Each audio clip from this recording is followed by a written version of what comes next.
wa ta mahimong mga iro.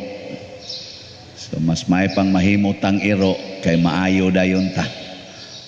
Ang babae dinhi sa tong ebanghelyo ipasumbingayan ni Kristo nga dili man ka maoy first beneficiary sa akong gahom.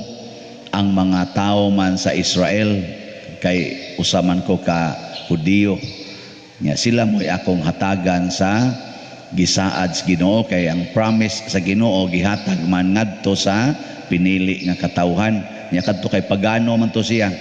So di siya angayang tagaan.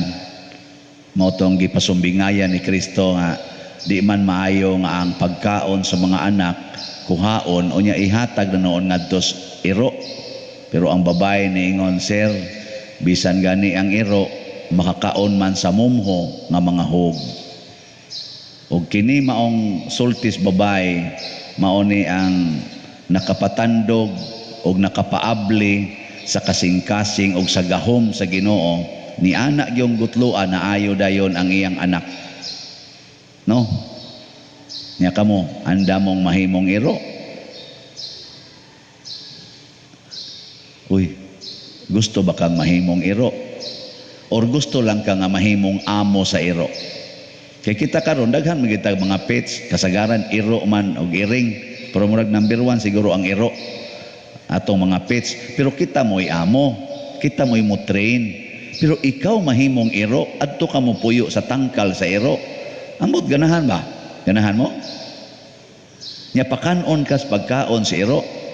Kana mga sobra-sobra mo ipakaon nimo, kana mga pinupho diha sa lamisa og sa mga bahawan mo ipakaon nimo, kana bang mo ingon din ambi ng mga bukog kay sus ang akong dugi ana.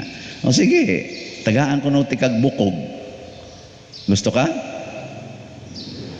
Uy, dili no. Mao na. Pero mao din ay sekreto, gitawag ni siya profound humility. Profound humility. Unsa man ang profound humility?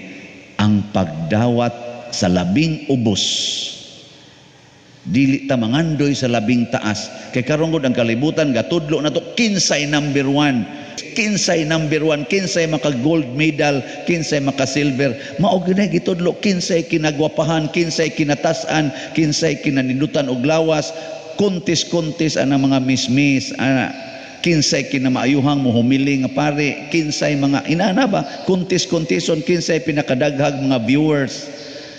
Ang pinaka, pero ang makapaabli des kasing-kasing sa Ginoo, ang pinaka ubos og ang labing mapaubsanon.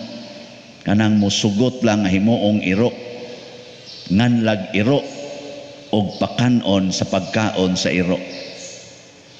Na karon kinsa kay malangit nato, kanang nagpuyo og mga nindot nga balay o kanang nagpuyo sa sidewalk nga mosugot lag tagaag panos nga mga pagkaon, mangabkab lang sa basurahan ug mao'y ilang i-recycle og kaon. Kinsa kay malangit sa matas Ginoo? Na tutok mo muna ko. Basig sa ingon na mo parihara ta pader, pulos ta impiernohonon. Bitaw. Mga matay gitag mapahitas unta, tanawa diri sa unang pagbasa. Unsay ilang gisulti? Nganong wa sila hapit na kita sila, usa na lang ka boundary, usa na lang ka boundary ilang latasonon, mao na ang promised land. Pero unsa may nihari nila? Ang ilang kahadlok. Paghari sa kahadlok, niingon dayon ni tan-aw din sila silang kaugalingon, unsa ragoy atong dag-anan ana mga tawhana, kinsa ragoy ta di ta kabuntog nila oy, muraratag mga apan-apan. Ana, ang ilang gitan-aw, ang ilang ng kapasidad. Ana, wa sila magtan-aw nga ang naa di ay nila nga nagkuyog nila mauday ang Ginoo. Purting sukuas Ginoo sa ako nga nagkuyog ninyo, ako nga naghimog karsada dito sa dagat, ako ang nagpakaon ninyo ato mga pagkaon nga wa gyud mo magutmi hangtod karon. Ako'y naghatag ninyo tubig diha sa taliwas, desierto. Inyo lang kung kalimtan. Ang inyo ng kaugalingong kapasidad ang inyong tan-aon. Munang moingon din ta, unsa ragoy mahimo na to aning Delta, unsa ragoy mahimo na to aning corona. Gamay ra kay ta oy. Dali ra kay tang patyon ani. Hadlok kay tas tanan. So kaning atong pag-atubang aning virus karon, kaning pandemic, kahadlok ang atong gi-promote og maayo. Hala, bantay ka. Hala, unsa gali suga ginawa. Hala, bantay ka diya. Ana dayon. Hadlokon dayon. Oh, mamatay man sa Ginoo ta. Pero relax lang. Nindot man ko nang mamatay ka nga smiling. Di ba? Nindot man ko nang mamatay ka nga nagsalig sa Ginoo ug makaingon, pagbuot ginis Ginoo. Ang Ginoo ra may magbuot sa kinabuhi. Ana. Nindot ka na ini kasakit ni mog cancer ba? Dili ka mo ingon nga, wala ba ko'y kwarta? Unsay akong ipakimo? Unsay akong kan? Asa man ko anig budget? Ayaw ana. Ingna na ako'y Ginoo. Na ako'y Ginoo. Nyag iya kong ayohon, maayo ra ko. Ug iya sa kong patyon, kita sad mi. O di ba? Ang saman gusto ninyo, makakita mo sa Ginoo, makasuod bug langit, dili. Ang promised land mao ang langit. Parihasa sa mga Israelita, ang promised land mao katong yuta sa Kanaan nga tambo kayo. Pero ang ilang kahadlok na forfeit ang ilang pagsuod sa langit, giingnan sila sa Ginoo, anhira mo mga matay dinhis desierto, mahibilin dinhi ang inyong mga patayng lawas. Katong nag-edad og 20 anyos pataas, mahibilin mo dinhing tanan, mga matay mo. Kita sad, ganahan gid itang musuod og langit, pero hadlok itang mobuhat sa mga buluhaton nga langitnon. Di ba? Hadlokan. Kamo, di mo mahadlok ang inyong naong matiguang. Ha? Sa naong palangdaan, hadlok na ta. Hala, pakulor, hala, nos din paputi anang naong arumbatan og naong ako baya og kuluran ni akong buhok, batanon pa tingali sa ko gamay. Adi pa mong ko'y buhok, alkansi nang way buhok, anong sila makuluran. Pero kaning ako, og kuluran lang gid ni, maka biktima sa nig kuan ay. Ay di ay. Nya mao na atong gukuron nga di kita matiguang, bahala nag ang linaktan tiniguang basta ang naong batanon. Nabuangon kita sa tanan.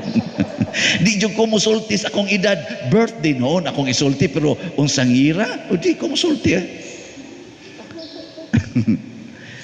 Ang among patron sa mga pare na si San Juan Maria Vianney, mumho ang gihatag niya dito sa seminaryo, kaluoy aron ma-promote siya, kay gitagaan siya dako kayong problema siyawa, di siya kamao sa Latin kanang dialect ba, French man siya, bright siya sa iyang dialect, pero og arinas Latin nabugo gid siya sa Latin, di magisa kamao unya. Kay ang medium of instruction og ang ilang i-answer sa mga questions o maghimo sila mga answers, Latin man. Di purti niyang bugua, purti sa niya gyud kabuutan. Mo to kaluoy ra gyud in taon sa mga formators. Sige, kaluy-in na lang na kay perting buutan na i-promote, pero tutori ang tutor na sa hangtod Dios pag-order niya, mumho ra gyud gihatag, kaluoy ra gyud in taon. Naa say pare nga magsigig atiman niya, ako lay mo tutor, kuan lang gyud i-proceed. Hangtod pag-order gi-question og maayo, unsa man niya iwali ani, unsa man niya isulti ani sa mga tao og parion tani. Nya particular man kay sila ng imong theological knowledge, philosophical, moral, ana. Uy, galisod masintyan. Kaluoy, mumho. Nya gihimo siyang parish priest, gihimo pa siyang assistant parish priest, namatay bitaw ng iyang parish priest. Nakatong pirming maluoy niya ba? Namatay man. Karon galibog naman sila, asa man tani ibutang ning paria nga. Asa man ni ibutang? Wa may mudawat nga parish priest isa, dihatag naman ako, kabugo anas tanan, unya unsa man niya, ako'y masawayan ana. Oy, doon na may parokya dito sa Ars, nagibiyaan sa pare, kaya mga tao, din agin mo to og pare, gipangbato naman ang pare o mga donot nga tamatis dito, nibiya ang pare, wa na'y pare dito, surrender. Mumho gyapon tong lugara, gamay pa, bugoy pa, mga buangon pa, immoral pa kay kinabuhi. Isa dito na ibutang. Dito ibutang, ditso siyang parish priest. Wa na ma-assistant. Pero ang ibutangan, mumho sad nga klasis parokya. Ang iya sang classes assignment mura sag mumho. Ambot kinsang paria mo sugot anak karon. Kay ba mo pila siya katuig na assign sa atong parokyahan? It was his first and last parish. 40 katuig siyang gi-assign dito as parish priest. Ako gi-assign ko diri 40 katuig, malipay ko dili. Oh, sugot ko eh. O makaabot ko 40 katuig pero di biasa yon, i-assign kag usa ka assignment 40 katuig. Pero iyan ang gidawat na mapaubsanon ug ang iyang gamay kaayong kapasidad iyang gi-maximize. Ug unsa may iyang na maximize, ang usa ra naa siyang kasing-kasing ug unahuna ang pagluwas og kalag, the salvation of souls. Dili na ko magkinahanglan anig Latin, di na ko magkinahanglan anig taas nga mga theological kuan. Ang akong gikinahanglan mao ang pagsakripisyo, ang pagampo og ang pagpakumpisal sa mga taong naisala. Ug mao na mo spend siya og kanini ang 16 to 18 hours sa kumpisalan, pagpakumpisal nya. Mumho sad ang iyang gikaon, kausara siya mo kaon sa usa ka adlaw 1 boiled potato sa usa ka adlaw. Iya tong reparation sa mga sala sa ato pag fasting siya ka adlaw para ang mga tao mapasaylos ilang mga sala. Di man sila kamaong mohimog penitensya, ako'y maghimog penitensya nya ini kagabi iyang latuson ang iyang lawas bayad sa mga sala sa katawhan, labi na gitong gasigig premarital sex, sigig disco, sigig sugal, sigig inom, siya mao'y magantos para nila. Nduta no? Sugdan mo karong gabi magsige na kaglatos para sa mga nanga-COVID, para sa tanang nanga-COVID ana. Asos di ka mataptag COVID, patay ka sa agas imong dugo eh. Pero gibuhatan niya. And after 10 years sa iya palang assignment dito, na transform na ang tibuok parokya hangtod karon.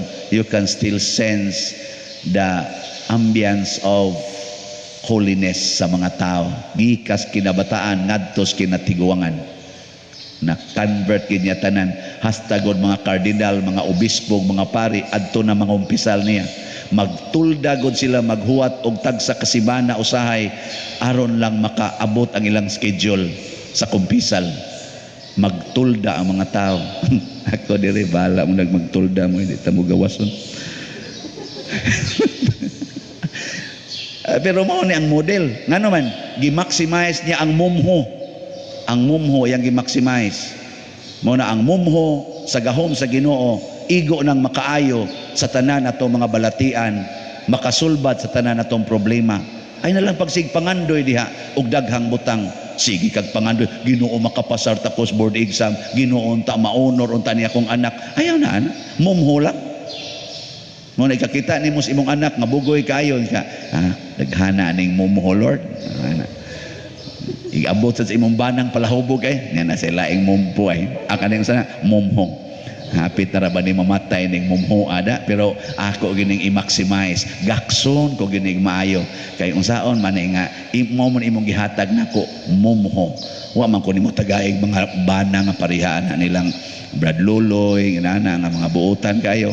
Tagaan man ko nimo aning barumbado kay tanan mumho ra gid ni, pero i-maximize ko ning akong gugma ning animal dako.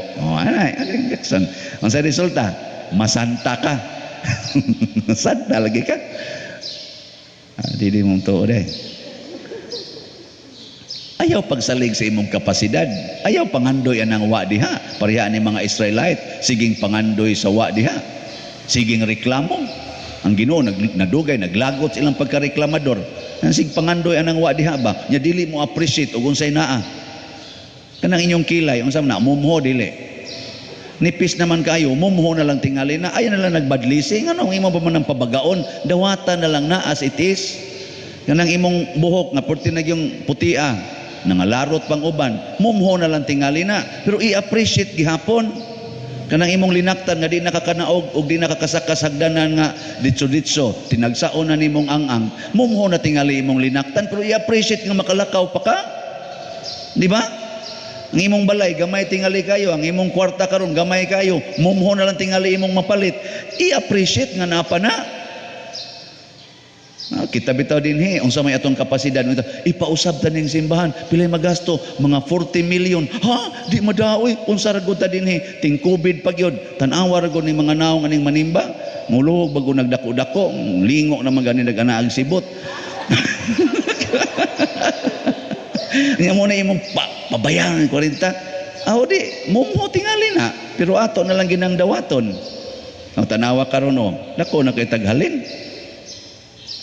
Ang atong hope and opportunity ang halin 5,002 slots na no nilapas na tagduha ka slots di ba pakpak halin inagmay-gagmay lang halin yun ang uban ani in town di na lang sila mang snacks kay ilang tigom-tigomon kay makapalit sila usa ka slot sa sigig yung hatag niabot yung 5,002 karon so ako na ning i-declare nga mo close na ni ugma katapusang pamaligya ugma ang katapusang kwintada ani Sabado i-close ta na ni ha kamong nang gusto mo palit palit na mo karon ugma katapusan ang last day sa sale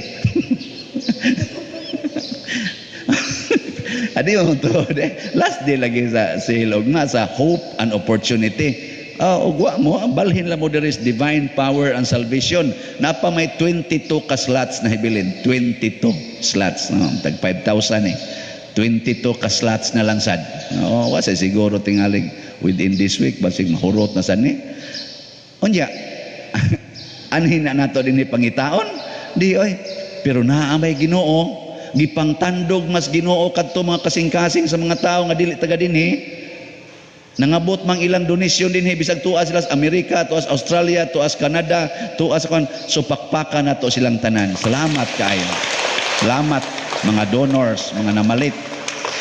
Daghan sad mo madawat gikas Ginoo kay inyong gipaambit namo ang inyong mga bahandi dili mumho ang inyong gipaambit pero kami dinhi in relation sa atong projects nga gi-envision nga makaayo kay sa atong parokya mumhora ang atong kapasidad. Pero ningon ang Ginoo, ni ay San Vicente Ferrer, ni ako, ni as Pedro Calungsod, ni as Lorenzo Ruiz, ni ang mahal nga Birhen sa Santos nga Rosario, mumuho pa ka na. Di ba? Muna, relax lang. Relax ta. Nang huwag kita ma-stress din ni atong mga project na to. Sige lang tag-announce. Okay kayo. Nga naman, sila na mga to, mga convincers, mga kasing-kasing, kita litig sa buwag. Di ba? Muna, kaning atong mga bildo diyan nabuak ra ba nang atong stained glass diyan ang gawas usa ka stain kana atong pultahan kay nahapak sa bata sa kaning basiyo nga kuan sa coke botilya kanang plastic ba nabuak muna diha ko nakakita pagkapeligro day ani so nag-order taron nga butangan na nato diha og kanang tempered glasses kanang tanan nga posibleng maigo ba. So mugasto na po dana. Ano tanan? Apil ning 7 sacraments kay og magbagyo-bagyo naay manglupad nga mga bugat-bugat nga butang kagay ginatanan. Naman ay bildo nga giali nya una pa ang stained glass. Naay bildo ba nga moy gi front. Nya una pa ang stained glass. Pero ang bildo dali day kay buak. So atong butang aglig-on-ligon tempered. Haron nga di kay daling mabuak. Gastuhanan gina diha. Kada ko apil na diha kanang dako kay nato logo diha babaw. Naay bagyo magdag mga unsay nga na mga lata usahay mga atop igo na bungkag na dito abutangan na tog tempered wapata ka kuag pilay quotation ato nya makabayad na siyempre naagod tay mga mumho di ba na nya mokaon mo mumho sugod karon kaon nagmumho ha nya mosugot na mo inong iro mo na ingnon gani kas imong bana ikang pistiha ka ikang buanga ka sa arang-arang nalanig jutay sa iro di ba pero ingnon gani kas imong inahan amahan ikang animala ka sa salamat iro no kaon na tanig mumho kay anhi din himugawas ang dili masukod nga gahom o grasyas Ginoo profound humility nindog na ta